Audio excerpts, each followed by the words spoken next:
Hey everybody, Adam here with Hometown Acres. Welcome back. If you caught our last video, we were talking about how far behind we are on firewood for the year. In that video, we processed just about every stick of firewood that we had that would fit through the Yappa 365 firewood processor. We've got some logs left here that are too big to go through that we'll end up cutting with the chainsaw and running through the Eastimate axis sitting there behind me. But we need to start concentrating on what are we going to do about our supply, because going back in the woods and cutting firewood ourselves is very time consuming, and it's something we need to start considering buying. Everything we've gotten up to this point has either been free out of our woods or free from tree service companies, but I think I need to find a little bit more of a reliable source of firewood going forward. I got in contact with a logger and he said he has as much firewood as I can process available. So we're gonna go take the F-150 and the dump trailer down to his job site and see what he has. We're gonna take a little sampling with the dump trailer. If we like what we see there, we're probably gonna end up starting to buy some triaxle loads of logs from this guy. I hope it's worth the trip down there, and I hope we've got a new consistent supply of firewood poles to keep this Yappa 365 fed. Let's hit the road. All right, everybody, so this here is Tyler, and I was just telling Tyler, I think I'm gonna name this video, it's all about knowing the right people, because we were talking about this entire pile of logs here. You guys logged all this, right? Yep. How many acres is this here? It was two properties. The property over here is 45 acres, and then the other property that we logged was 26. Okay. And any idea how many triaxle loads of logs you're taking out? Roughly 10 loads of logs. Okay. And I see you got a mini excavator, you've got the skid steer down there. I'm assuming you've got a skidder, right? Skidder's down parked at the house. It's just getting ready to get cleaned up to move to the next job. Yeah, this is some nice looking stuff here. Now, how do you separate out what goes for firewood versus what goes for timber, and you know, who comes and buys it and picks it up? How does all that work? So these will be your butt logs up to, 30 or 40 feet. And then it goes to scragwood, which could be this pile here. So scragwood, we can take the 7-inch on the small end to sell them like a bunch of different scrag pallet mills. So they cut a 4-foot piece out of that, and then we'll mill pallet boards out of it. So this is saw timber, so this will be all your hardwood. Now, would you consider any of this, I don't know how to grade lumber, but would any of this be like veneer lumber? Or? There is a couple sticks. I got red oak right there, it'll go veneer. Hard maple and soft maple right now, they're veneering real well if the color and the heart's right. But there's a little bit of veneer in here, not much. I've been watching the stock market and seeing the futures on lumber. I see right now it seems to be going back down. How have you seen that affecting what you guys do? It is going down. Obviously, the price of diesel fuel would be, the biggest factor in that, because everything logging is a lot of fuel. Yeah. Plus your trucking. Like from this job to our mill, the trucking price is $630 a trip. Yeah. So that's a huge factor in the price paid per landowner. Well, when you said bring the dump trailer down here and I saw it was about 40 minutes away, I was factoring in my head, all right, how much is that going to be in fuel to get down there in the F-150? So hopefully we can move around to some different jobs, get closer to you. Yeah, that'd be awesome. Now that we've got that bigger firewood processor, I've been looking for a nice steady supply of logs so I can just keep running through. And right now I've never been so low on firewood inventory before, and I need to catch back up. Well, there again, the price of, fuel, heating oil, this winter, fuel, heating oil keeps going up. There's going to be a lot of people switching to firewood. Right. Yeah. It equals out. It helps the landowner. It helps, people who burn firewood, because I can in turn pay the landowner more because we're being able to sell the whole tree, the top of the tree. Stuff that normally gets left in the woods just because it's not worth the fuel and the time to get it out. I've talked to a couple other people I know in firewood, and they said one of the biggest problems right now they have is supply, because stuff that would normally go for firewood, like you said, is going for blocking and pallets, and the sawmills are buying everything up, and there's not much left for the firewood market. Yeah, I mean, we did, coming out of spring, like after you lose the freeze in the winter time and the ground gets rough, and wet, obviously every mill is trying to buy any stick of wood they can find. Yeah. So that influences a lot, but now it's getting dry in the summertime, things will taper out again, and Well, this is pretty cool to be here on site on an actual logging job. I've kind of gone in after some logging people have come in and on some of my neighboring properties and cut treetops for firewood, but I've never actually been here when it was going on. So I think Tyler and I were talking about maybe following him around on a job or two in the future and showing the logging process. I think, let me know in the comments below if you guys would be interested in seeing something like that. Yeah, we got the John Deere buncher, skidders, we'll have a whole tree chipper going on a job. Yeah, I will. I'll put a link down in the description to Tyler's Facebook page and contact information if anybody has timber out there that they're looking to get somebody to come out and give them a bid on. Yep, love to come out and work with anybody, even just talk with landowners, because a lot of landowners just don't have a lot of knowledge, species, woodland habitat, deer management. There's a ton of different options on properties. Now you said you do a lot of work for the Game Commission and the Pennsylvania DCNR. Game Commission and DCNR. That's our main, that's Smith Timbering's main source of logs, right? Yeah. So we posted a video a while ago about how we had a logging company come out and they weren't going to mark trees. They were going to come in and do a diameter limit cut, and they offered us, X amount of dollars to do that, but they weren't going to paint trees or any of that. And I had a couple foresters come out and say, yeah, they probably didn't have your best interest at heart. So the fact that you work for the DCNR and the Game Commission, I'd imagine they trust you to do what's right for the woods and not what's right for your pocket. Oh yeah, and myself and all of our other foresters, we've all been either through Penn State, all the SFI training or Oh yeah. SFI training, Sustainable Forest Initiative. There's a ton of training, to do this. And forester not painting trees. How is the landowner supposed to keep track of what is in the contract? What did he get paid for?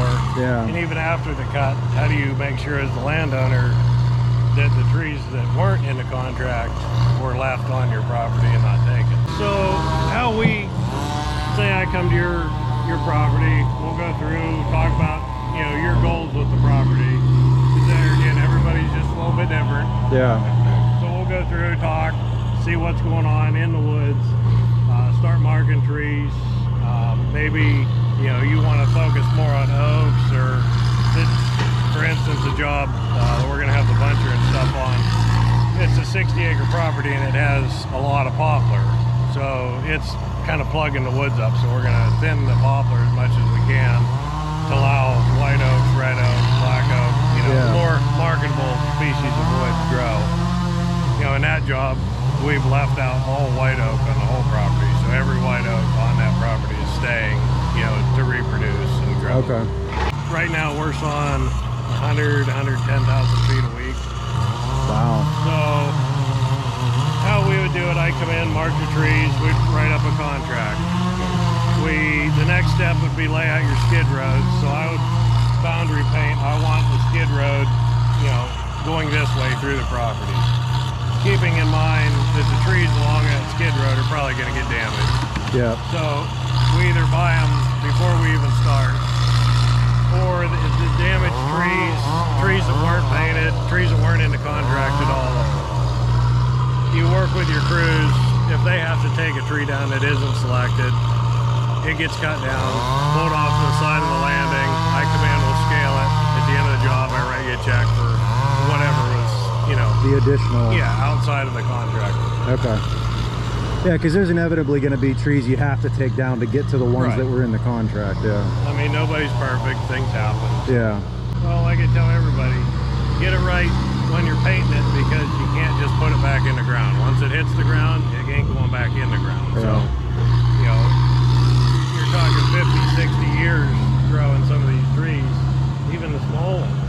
The last time this property was logged was 20-some years ago, and now it's ready again. But if it's done improper, as a landowner, you're never going to be able to get another cut. Yeah.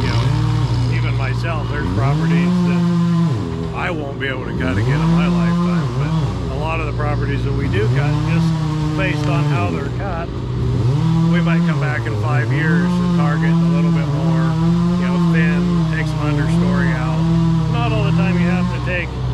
money trees. You can Yeah. take the understory, you know, and that'll let your money trees really grow. Yeah.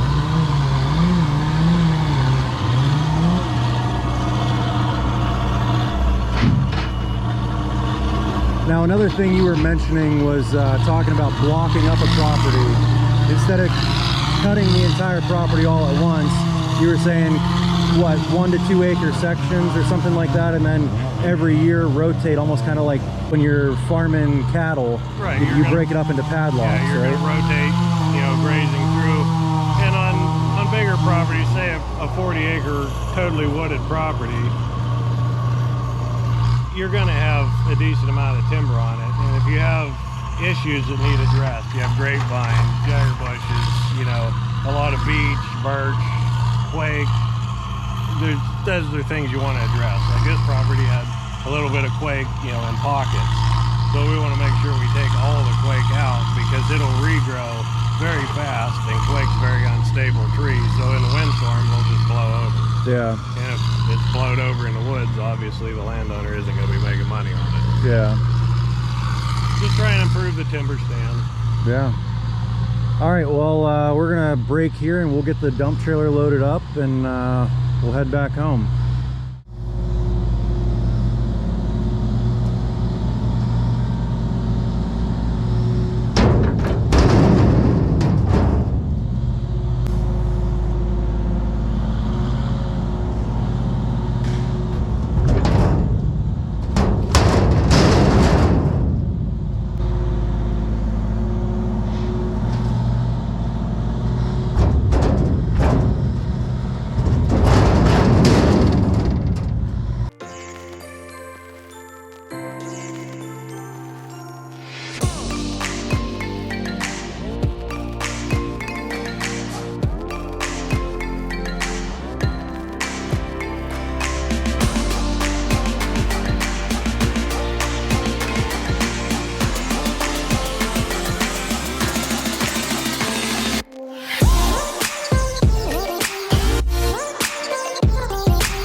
All right, so we made it home and I am extremely pleased with the quality of the firewood poles that we got from Tyler and his logging operation there.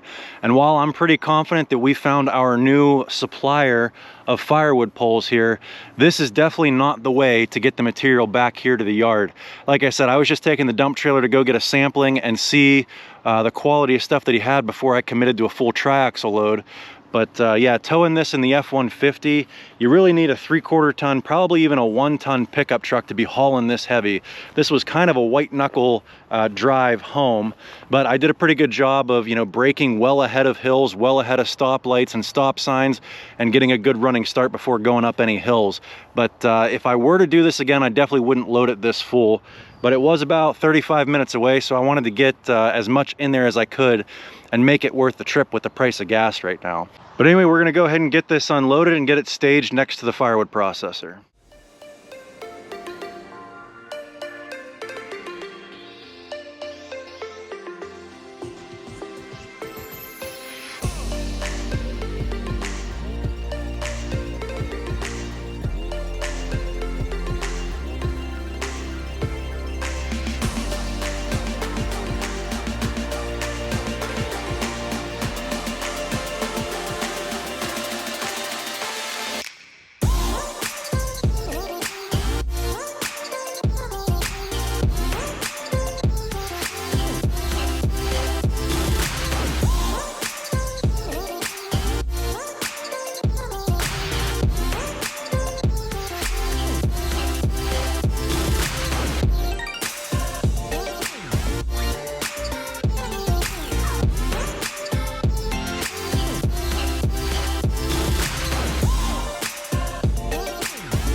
Well, there we go. That is our pile of logs all staged up here. I set all of them over here except for those two right there on the end that I know will not go through the Yappa 365.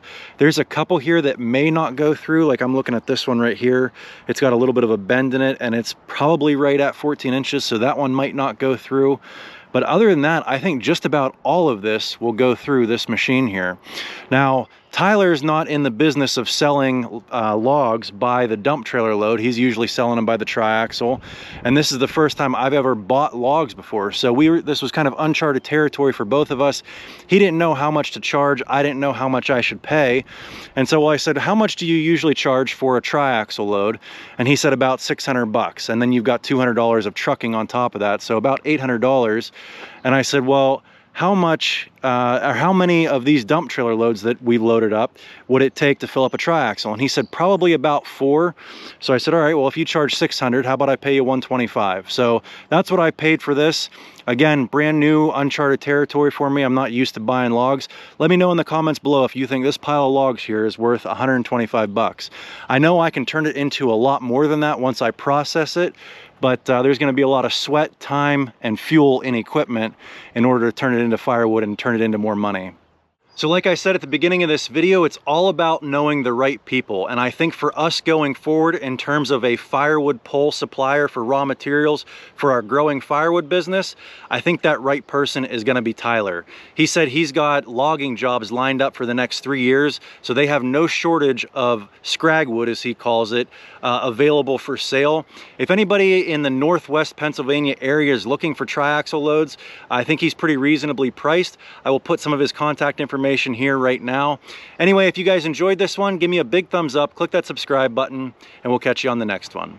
Thanks for watching.